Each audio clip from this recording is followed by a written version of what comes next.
Hello दोस्तों, welcome back my YouTube channel. मैं आप सभी का बहुत बहुत स्वागत करता हूं अपने इस चैनल पर और आज की वीडियो पर। आज की वीडियो रेलवे की परीक्षा को ध्यान में रख के बनाया गया है, ठीक है। और इसकी एक लगातार सीरीज चलेगी और उस सीरीज के हर एक पार्ट को पाने के लिए आप मेरे चैनल को सब्सक्राइब करें, लाइक करें तथा अपने दोस्तों में शेयर करें। साथ ही दोस्तों उस बेल आइकन को दबाना मत भूलिए जिससे मेरे हर एक वीडियो की नोटिफिकेशन आपको मिलती रहे। तो बिना समय गवाए हुए हम लोग शुरू करते हैं आज की वीडियो की। यूरोप का गर्म कंबल उपनाम से किस जलधारा को दिया जाता है? यानी कि यूरोप का गर्म कंबल का नाम गल्फ स्ट्रीम को दिया जाता है क्योंकि यह समुद्री धारा है और यह एक गर्म धारा है, ठीक है। बात करते हैं अगले प्रश्न की।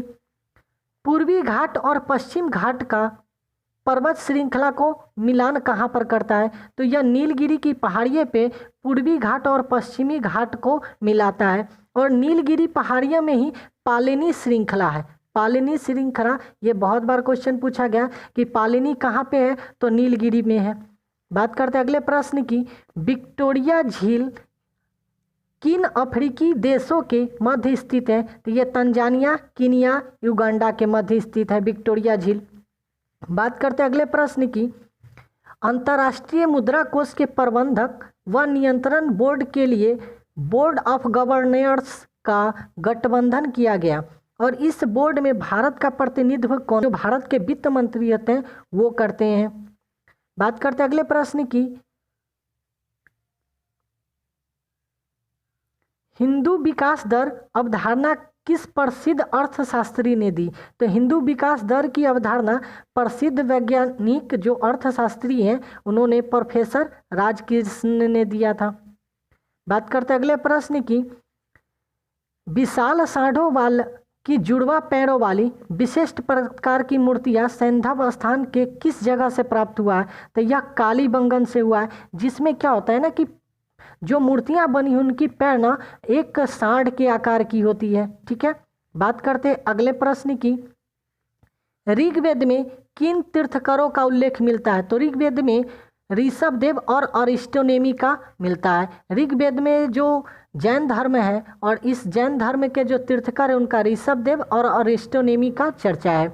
और एक बात बता देते हैं आप लोगों को दोस्तों कि जैन धर्म का संस्थापक भी ऋषभदेव है, ठीक है। बात करते हैं अगले प्रश्न की। भैरव किस संप्रदाय के प्रमुख आराध्य है? तो भैरव जो है वो कपालिक संप्रदाय के, और कपालिक संप्रदाय किसकी पूजा करते हैं? तो भगवान शिव की पूजा करते हैं, ठीक है। बात करते हैं अगले प्रश्न की। जालियांवाला बाग में अप्रैल यानी 13 अप्रैल ये 1919 में एकत्रित जनता किसका विरोध कर रही थी? तो लोकप्रिय नेता सत्यपाल और सैफुद्दीन किचलू की गिरफ्तारी का विरोध कर रहे थे। ये जालियांवाला हत्याकांड हुआ था क्यों? क्योंकि उस समय में 1919 में रॉलेट एक्ट नामक एक काला कानून लगा था और उसके अंतर्गत ना आप किसी को अपना वकील रख सकते हैं और ना ही आप न्यायालय में उस गिरफ्तारी को चुनौती दे सकते हैं। उसके अंतर्गत अंग्रेज सरकार जिसे चाहते उसे क्या करते, जेल में डाल देते। और उसी में लोकप्रिय नेता सतपाल और सैफुद्दीन किचलू की गिरफ्तारी हुई थी और इसी के विरोध में अमृतसर में जालियांवाला बाग जो है उसमें उन्होंने एकत्रित हुआ वहाँ के लोग, जिस पर जनरल ओ डायर ने गोली चलवा दी थी। बात करते हैं अगले प्रश्न की।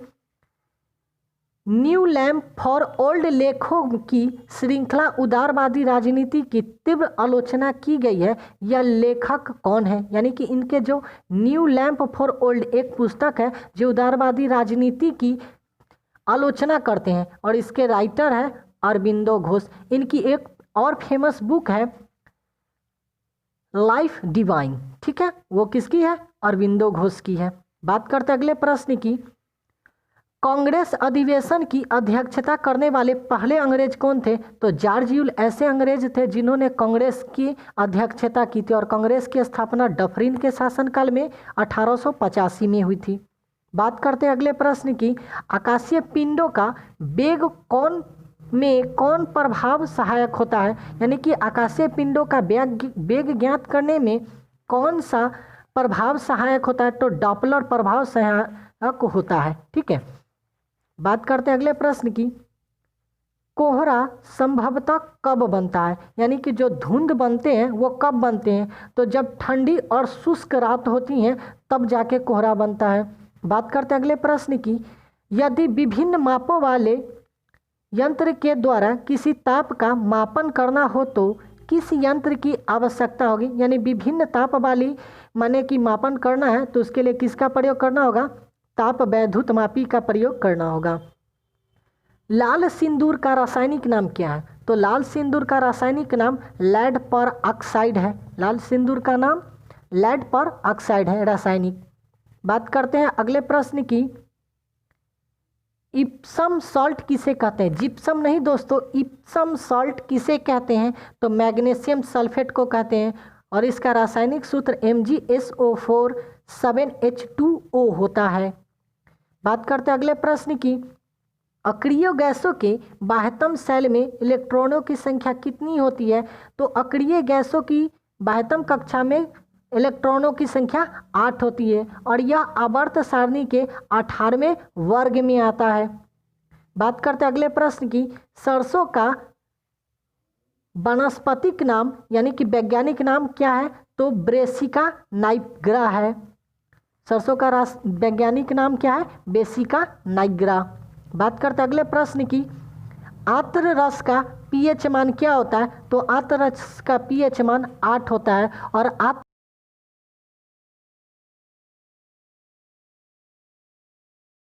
आर्द्र रस का प्रकृति होती है क्षारीय।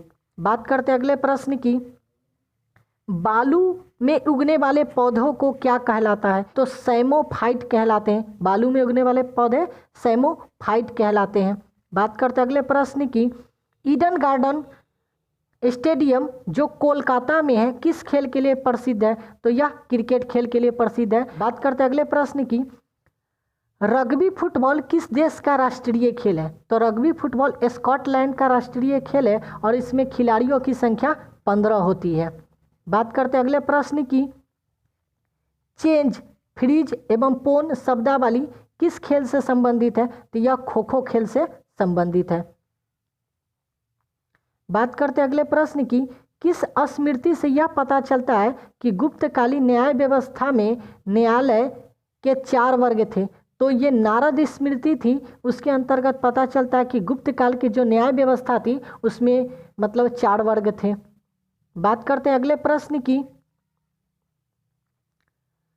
संगमकालीन दक्षिण भारत में भगवान कृष्ण की तुलना में किस भगवान का माने प्रसिद्धि हो गई थी, यानी कि उस समय में जो संगमकालीन व्यवस्था थी उस समय भगवान कृष्ण की तुलना में एक और भगवान थे जो भगवान मेओ के नाम से जानते हैं, इनकी प्रसिद्धि अलग हो गई थी, यानी कि इनके जगह पर इनका स्थान ले लिया गया था। बात करते हैं अगले प्रश्न की, कल्पसूत्र के रचनाकार कौन थे, तो कल्पसूत्र के रचनाकार थे भद्रबाहु। कल्पसूत्र के रचनाकार थे भद्रबाहु, ठीक है।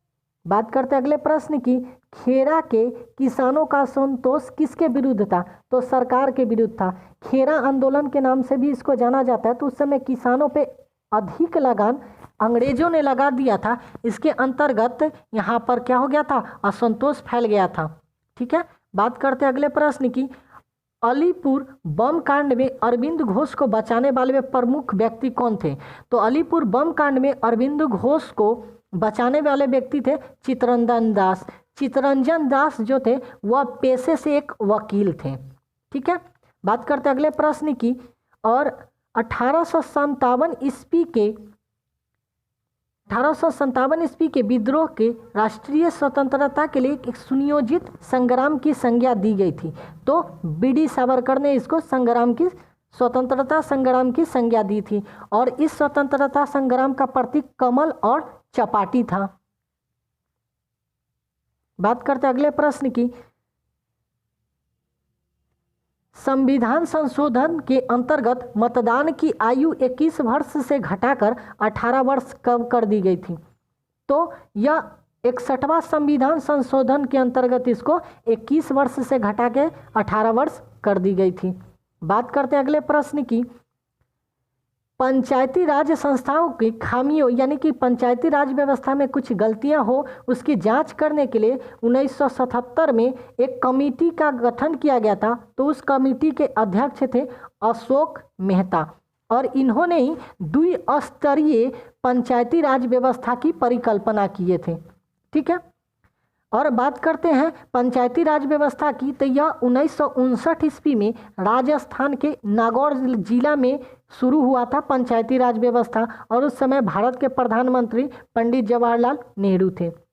बात करते हैं अगले प्रश्न की, अनुसूचित जाति के लिए लोकसभा में कुल कितने स्थान आरक्षित है, यानी कि अनुसूचित जाति के लिए लोकसभा के सीटों में कितने सीट आरक्षित है, तो 84 सीट आरक्षित होते हैं और यह घट बढ़ सकता है जनसंख्या के आधार पे। ठीक है, बात करते हैं अगले प्रश्न की, कुद्रेमुख लौह इस्पात योजना किस राज्य से संबंधित है, तो कर्नाटक से। और कुद्रेमुख किस लिए प्रसिद्ध है, तो लौह इस्पात के लिए प्रसिद्ध है और ये कहाँ है, तो कर्नाटक में है। बात करते हैं अगले प्रश्न की, भारतीय नौसेना के प्रथम अध्यक्ष कौन थे, इसके वाइस एडमिरल RD कटारी थे जो 1958 से 1962 तक थे। भारतीय नौसेना के प्रथम अध्यक्ष एडमिरल RD कटारी। बात करते हैं अगले प्रश्न की, 4 अप्रैल 1947 को स्थापित अंतर्राष्ट्रीय नागरिक उड्डयन ऑर्गेनाइजेशन ICAO का मुख्यालय कहाँ है, तो यह मॉन्ट्रियल में कनाडा में है और इसकी स्थापना कब हुई थी, 4 अप्रैल 1947 को। बात करते हैं अगले प्रश्न की, भारत का आधुनिक बंदरगाह कौन है, तो भारत का आधुनिक बंदरगाह नाहवा सोवा है जो कहाँ है, मुंबई में है। बात करते हैं अगले प्रश्न की, तो कोचीन का जुड़वा नगर कहते हैं एर्नाकुलम को। बात करते हैं अगले प्रश्न की, राष्ट्रीय कृषि सहकारी विपणन संघ किस अन्य नाम से अधिक जाना जाता है, तो यह एक अलग नाम से जाना जाता है जिसे नैफेड कहते हैं। ठीक है, बात करते हैं अगले प्रश्न की, PL 480 के अंतर्गत किसी वस्तु का आयात करने के लिए अमेरिका से समझौता हुआ है, तो खाद्यान्नों को ट्रांसफर करने के लिए यानी आयात वहां से मंगाने के लिए, निर्यात मतलब वहां भेजना और आयात मतलब मंगाना, तो यह व्यापार की संधि है PL 480, इसके अंतर्गत वहां से खाद्यान्न मंगाया जाएगा भारत में। बात करते हैं अगले प्रश्न की, इफ्को क्या है, कृषि उर्वरक की सहकारी संस्था है। बात करते हैं अगले प्रश्न की, एक आदर्श गैस में समतापी प्रसार होना का क्या अर्थ है, तो इसका अर्थ है कि इसका ताप हमेशा क्या रहेगा, निश्चित रहेगा, फिक्स ताप रहेगा।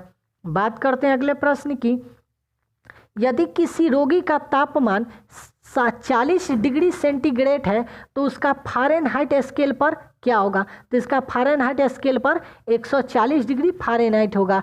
दोस्तों इस फ़ारेनहाइट को डिग्री में बदलना, डिग्री को केल्विन में बदलने के लिए एक वीडियो हम बनाएंगे और चैनल पर डालेंगे और उस वीडियो की नोटिफिकेशन आपको मिले तो इसके लिए आपको करना क्या है कि चैनल में जाना है, रेड वाला जो सिंबल है उसे देख के चैनल को सब्सक्राइब कर लेना है और इसकी नोटिफिकेशन की बेल आइकन को दबा लेना है ताकि इसकी अगली वीडियो मिले और आप फ़ारेनहाइट को डिग्री में, डिग्री को केल्विन में और केल्विन को फ़ारेनहाइट में बदलने की जानकारी हो सके। अब बात करते हैं अगले प्रश्न की, किस पदार्थ का वाष्प गैस की तरह व्यवहार करता है, तो किसी पदार्थ का वाष्प गैस की तरह तभी व्यवहार करेगा जब उसका क्रांतिक ताप से अधिक ताप पर उसको गर्म किया जाए। ठीक है, बात करते हैं अगले प्रश्न की, अणु में कौन से मूल कण समान संख्या में पाए जाते हैं, तो परमाणु में प्रोटॉन और इलेक्ट्रॉन समान संख्या में पाए जाते हैं। ठीक है, किसी भी परमाणु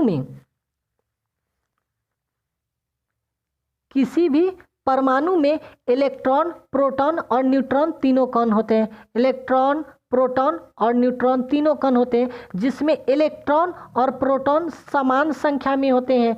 ठीक है, और इलेक्ट्रॉन ऋण आवेश होता है, प्रोटॉन धन आवेश होता है और न्यूट्रॉन में कोई चार्ज नहीं होता है। ठीक है, बात करते हैं अगले प्रश्न की, दलदल में उगने वाले पौधे क्या कहलाते हैं, तो दलदल में उगने वाले पौधे हेलोफाइट कहलाते हैं। ठीक है, जो दलदली क्षेत्रों में होता है वैसे पौधे हेलोफाइट कहलाते हैं। अगला प्रश्न है, चट्टान पर उगने वाले पौधे क्या कहलाते हैं? तो चट्टान पर उगने वाले पौधे लियोफाइटा कहा जाता है, यानी चट्टान पर उगने वाले पौधे लियोफाइट कहलाते हैं। बात करते हैं अगले प्रश्न की, कोशिका में उत्सर्जन की क्रिया किससे संबंधित है? तो कोशिका में उत्सर्जन की क्रिया गोल्जी कॉम्प्लेक्स से संबंधित है। ठीक है, बात करते हैं अगले प्रश्न की, स्क्वैश खेल में कोर्ट का आकार कितना होता है? जो स्क्वैश का जो खेल है उसमें कोर्ट का आकार क्या होता है? तो 32 फीट गुने 21 फीट होता है। बात करते हैं अगले प्रश्न की, चेस्टर कप एवं काउड्रे पार्क स्वर्ण कप किस खेल से संबंधित है? तो यह पोलो से संबंधित है। ठीक है, बात करते हैं अगले प्रश्न की, वह स्तंभ कहाँ है जिस पर अशोक का शांति संदेश तथा समुद्रगुप्त की सैन्य विजयों का वर्णन मिलता है? यानी वैसा वो कौन सा स्तंभ है जिस पर अशोक का शांति तथा समुद्र की गुप्त की सैन्य विजयों का विवरण मिलता है? तो यह प्रयाग स्तंभ में वर्णन है। बात करते हैं अगले प्रश्न की, बोध गया में स्थित वह बोधि वृक्ष जिसके नीचे बुद्ध को ज्ञान प्राप्त हुआ था उसे किस शासक ने कटवा दिया? तो इसे गौड़ शासक शशांक ने कटवा दिया। आप मेरे चैनल पर नए हैं और चैनल को अभी तक सब्सक्राइब नहीं किए तो मेरे चैनल को सब्सक्राइब कीजिए, लाइक कीजिए तथा बेल आइकन को दबा लीजिए ताकि मेरे वीडियो हमेशा आपको मिलती रहे। धन्यवाद।